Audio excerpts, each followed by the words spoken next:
es Alfredo Caro y su sección semanal, Ciencia Mundana del Mundo. Alfredo Caro, ¿cuál es el asunto, Gabón? ¿Cuál es el asunto que vamos a ayudar que nos vas a ayudar a desentrañar hoy?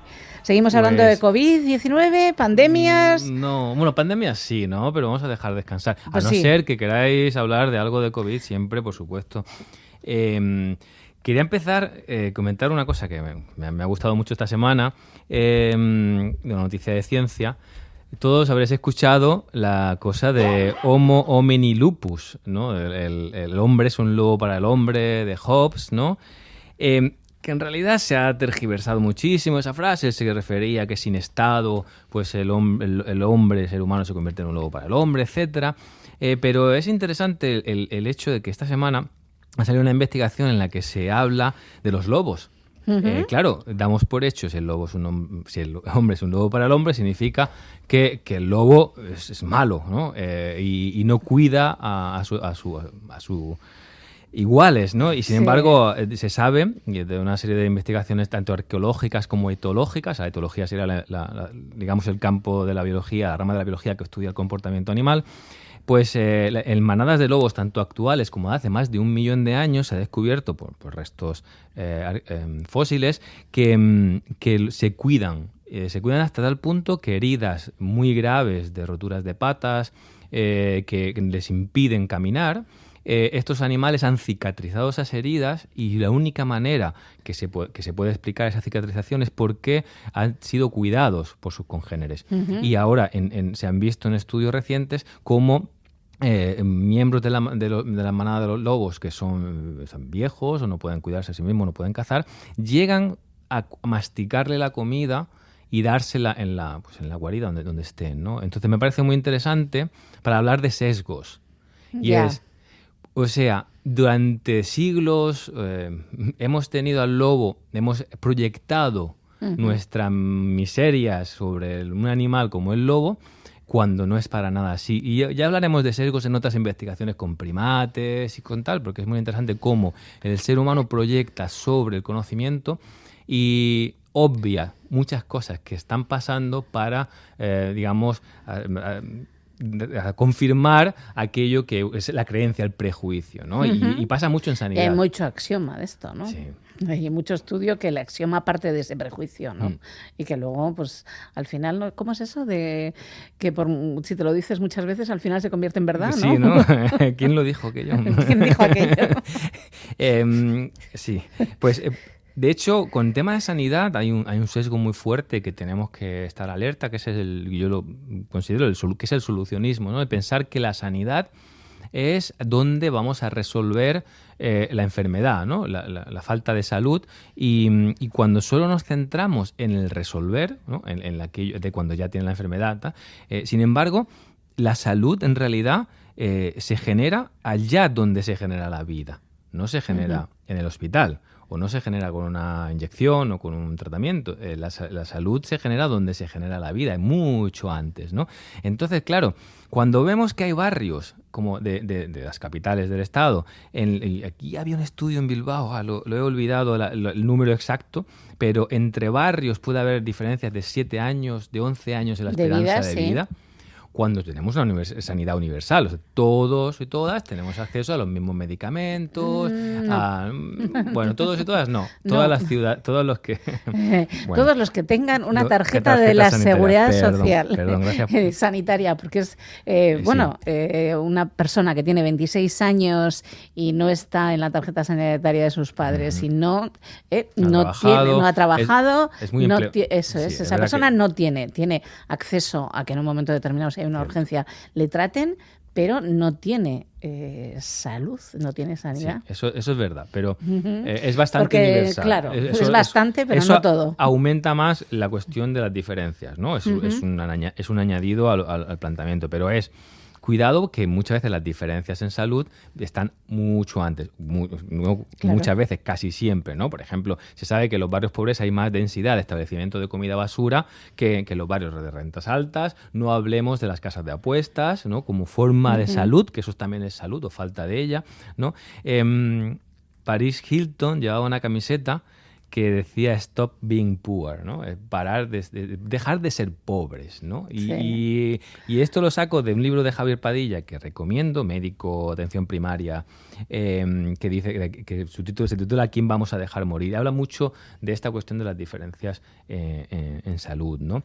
Pero hay uno de los ejemplos que más me ha gustado en los últimos meses de esto del sesgo, de cómo la salud está influida poderosamente por lo que hacemos los seres humanos y cómo nos organizamos como seres humanos, que es la del cólera.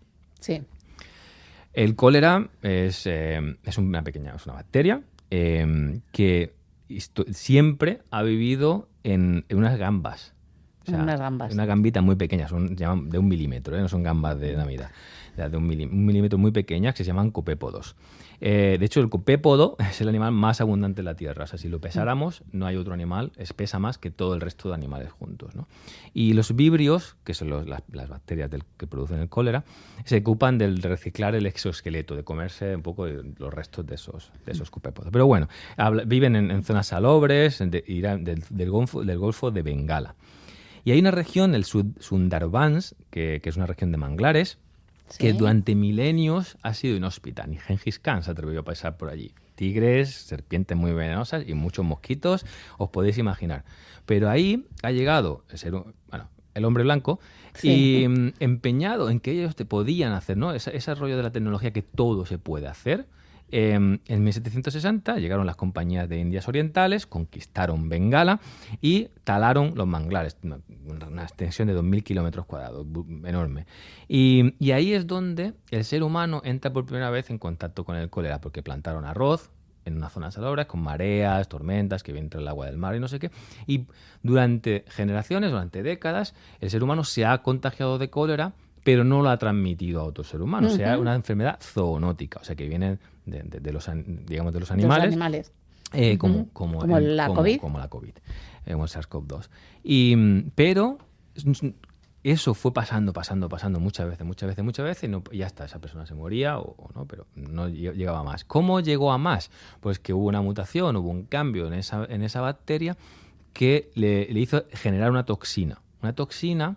Claro, las personas tenían cierta enfermedad, pero era muy leve. Cuando desarrolló esa toxina, esas personas se volvían muy enfermas y ¿qué pasaba? Se deshidrataban, ¿no? Ya sabéis cómo funciona el cólera, hay muchas películas sobre ello, ¿no? Eso es el primero, ¿no? Cómo el cólera se convierte de una enfermedad zoonótica, se convierte en una enfermedad ya humana, que se transmite de humano a humano, es acción del hombre, del ser humano, bueno, en este caso de hombre blanco. Aquí no vamos a decir lo que es hombre blanco el que llega y lo hace, ¿no? El siguiente es cómo se extiende, por supuesto, comercio internacional, etcétera, ¿no? Ya podéis imaginar, a partir del siglo XVIII, revolución industrial, tráfico de mercancías, colonización e invasión y colonización de Estados Unidos o Norteamérica, y llega a Manhattan.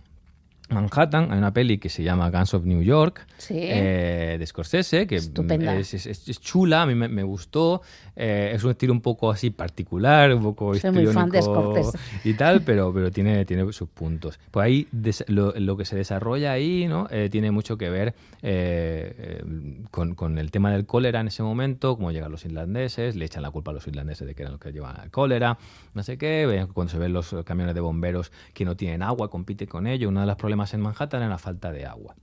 ¿Y por qué? Porque tiene muy poco, no tendrá mucha capa, no tendrá mucha capa de tierra, esto es todo muy rocoso, por eso los grandes rascacielos se pudieron construir, ¿no? Y entonces, claro, tenía ese problema de abastecimiento de agua que estaba muy sucia. Y había un plan para canalizarla desde entonces el Bronx, que entonces estaba limpio, aguas arriba, o río arriba, y estaba hecho, era viable económicamente, se sabía qué tenían que hacer, ¿no?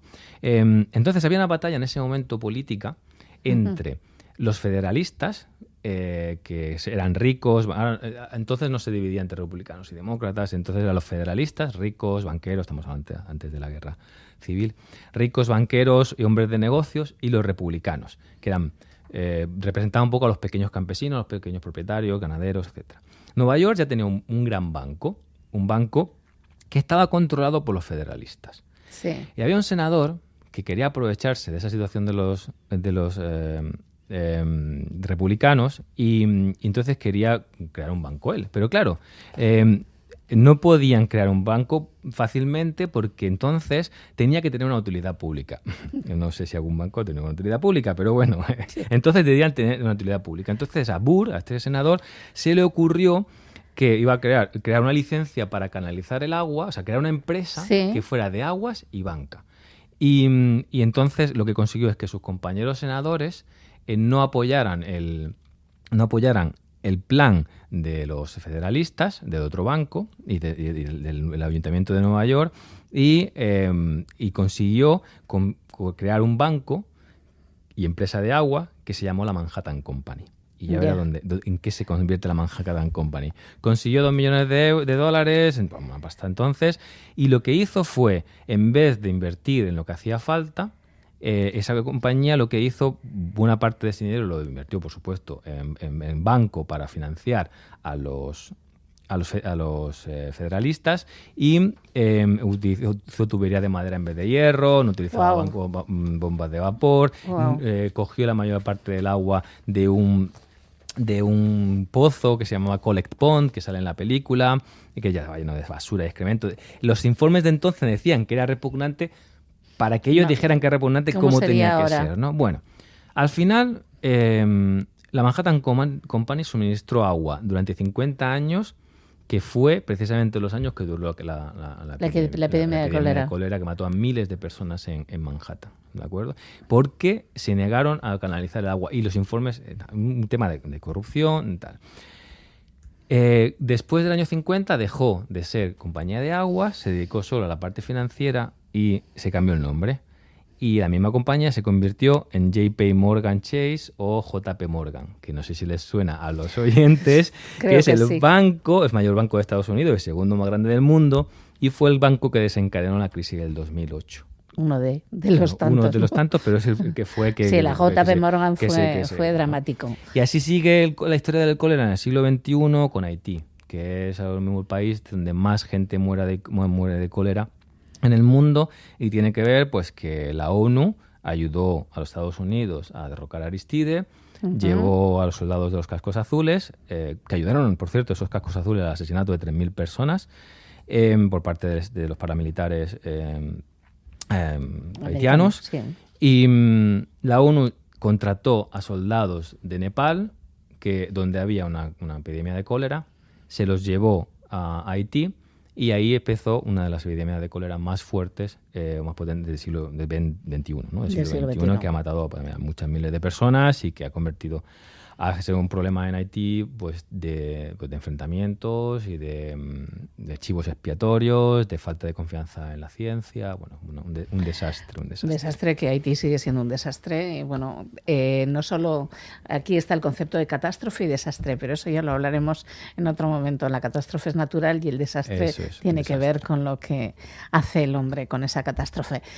Alfredo Caro, feliz semana. Nos encontramos la semana que viene. Hasta la semana que viene. Gracias.